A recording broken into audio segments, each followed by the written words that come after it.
Perkenalkan, nama saya Samsul Ma'arif, mahasiswa manajemen dakwah. Di sini saya akan mempresentasikan hasil kerja kelompok kami, dan saya kebagian di sub kedudukan dan fungsi bahasa Indonesia. Langsung saja, kedudukan dan fungsi bahasa Indonesia. Kedudukan dan fungsi bahasa Indonesia. Bahasa Indonesia menempati tempat yang penting dan tertuang dalam Ikrar Ketiga Sumpah Pemuda tahun 1928 yang berbunyi, "Kami, putra dan putri Indonesia, dukung bahasa persatuan bahasa Indonesia." Artinya, bahasa Indonesia adalah bahasa nasional. Posisinya pada bahasa daerah, bahasa Indonesia juga dianggap sebagai bahasa negara, sebagaimana diatur dalam Undang-Undang Dasar 1945 yang memuat ketentuan khusus. Dengan demikian, kedudukan bahasa Indonesia sebagai bahasa nasional dan bahasa negara hasil rumusan Seminar Politik Bahasa Nasional yang diselenggarakan di Jakarta pada tanggal 25 Februari 1975.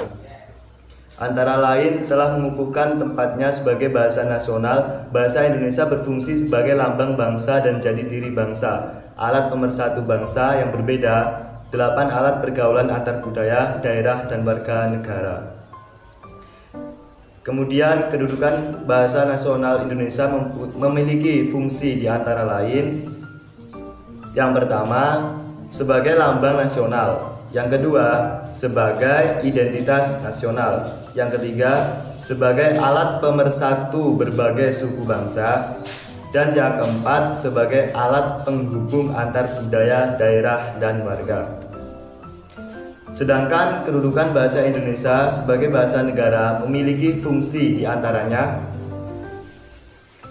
yang pertama, yaitu sebagai bahasa resmi kenegaraan. Maksud dari bahasa Indonesia sebagai bahasa resmi kenegaraan bahwa bahasa Indonesia dipakai di 290 prosiding seminar nasional Bulan Bahasa UNIP 2015 dalam kegiatan-kegiatan resmi kenegaraan seperti upacara, peristiwa, dan kegiatan kenegaraan baik dalam bentuk lisan maupun dalam bentuk tulisan.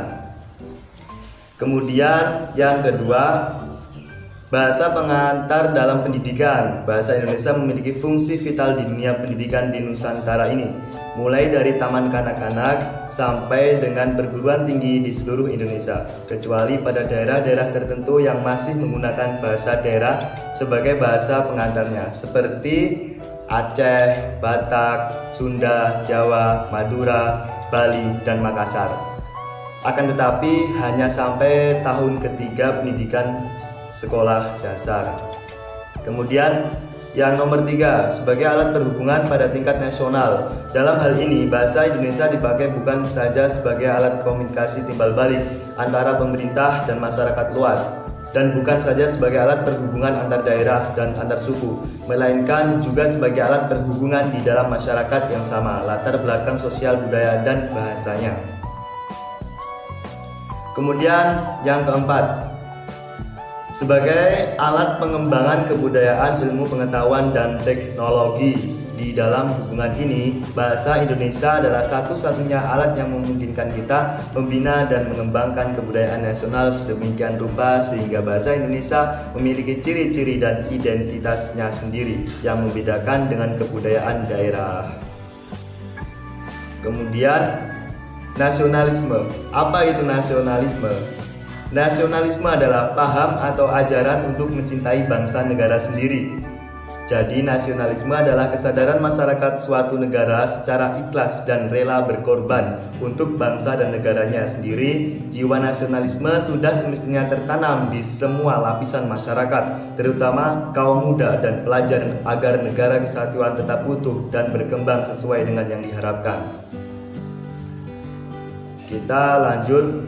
Masyarakat bahasa Indonesia adalah semua orang yang merasa memiliki dan menggunakan bahasa Indonesia. Anggota masyarakat tersebut terdiri dari berbagai status sosial dan macam budaya. Dengan demikian, bahasa yang digunakan atau bervariasi. Terdapat 3 istilah dalam variasi bahasa Indonesia. Kemudian, istilah tersebut yang pertama adalah ideolog. Ragam bahasa yang bersifat perseorangan, misalnya bahasa penulis dari Pramudia Ananta, Tur, Hamka, dan lain-lain sebagainya. Yang kedua adalah dialek. Variasi bahasa digunakan oleh sekelompok anggota masyarakat pada suatu tempat atau waktu, misalnya dialek Jember, Banyuwangi, Madura, dan sebagainya. Nah, dialek-dialek itu tidak sama karena di berbagai daerah itu bahasanya mempunyai ciri khas tersendiri.